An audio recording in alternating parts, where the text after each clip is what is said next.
ఒకప్పుడు ఇండియాలో నక్సలైట్లు ఎక్కడుంటారో తెలిసేది కాదు. కానీ పోలీసులు ఎక్కడుంటారో నక్సలైట్‌లకి తెలిసేది.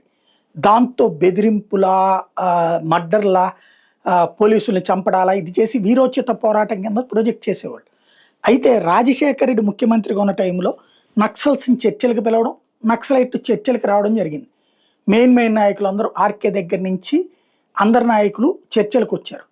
అప్పటిదాకా నక్సల్స్‌లో 7 గ్రూపులు ఉండే. 7 గ్రూపులు కలిసిపోయి ఒకటేగా మావోయిస్ట్ పార్టీగా అవతరించారు.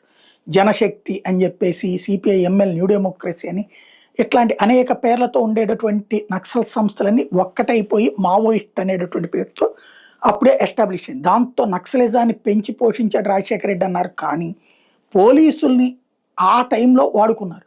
వీళ్ళు అక్కడికొచ్చాక అజ్ఞాతం నుంచి ఎలా వచ్చారు? ఎలా వెళ్లారు?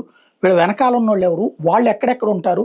తినేదెక్కడ? తాగేదెక్కడ? ఉండేదెక్కడ? పనిచేసేదెక్కడ? ఇవన్నీ అప్పటినుంచి ట్రాక్ చేయడం ప్రారంభించారు. ఆ తర్వాతే భారతదేశంలో నక్సలిజం అంతం జరిగింది. ఇదంతా ఇప్పుడు ఎందుకు చెప్పాల్సి వస్తుందంటే, ఇరాన్ విషయంలో అమెరికా, ఇజ్రాయెల్ అదే పని చేసింది. ఓ పక్కన కాల్పుల విరమణకి వెనక్కి తగ్గినట్టు నటించినాయి. సేమ్ టైం అంత్యక్రియలకు ముందుకు వెళ్లేందుకు ప్రోత్సహించినాయి కొమైన్ అంత్యక్రియలు. ఈ సందర్భంగా ప్రపంచ దేశాల నలుమూలల నుంచి అక్కడికి వెళ్ళే జనాలతో తరహాలోనే వాళ్ళు కూడా పోయారు. దేశంలో 500 చోట్ల ఉన్నటువంటి ప్లేసెస్ని మేము ఐడెంటిఫై చేసామని ఇజ్రాయెల్ గర్వంగా చెప్పింది తాజాగా. ఏదైతే గత 2 రోజుల నుంచి జరుగుతున్నటువంటిది 140 దాడులు కానీ, అంతకు ముందు రోజున జరిగినటువంటి దాడి కానీ, ఇవన్నీ కూడా ఇరాన్లో ఇంతవరకు ఎవరు పసిగట్టనివి.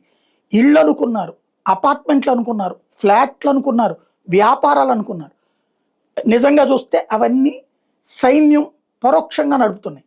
అంటే బయట ప్రపంచానికి మామూలు లాగా కనిపిస్తా కథ నడిపినటువంటి వాటిని ఐడెంటిఫై చేసి లేప్పడేస్తున్నది ఇజ్రాయెల్ కానీ, అమెరికా కానీ.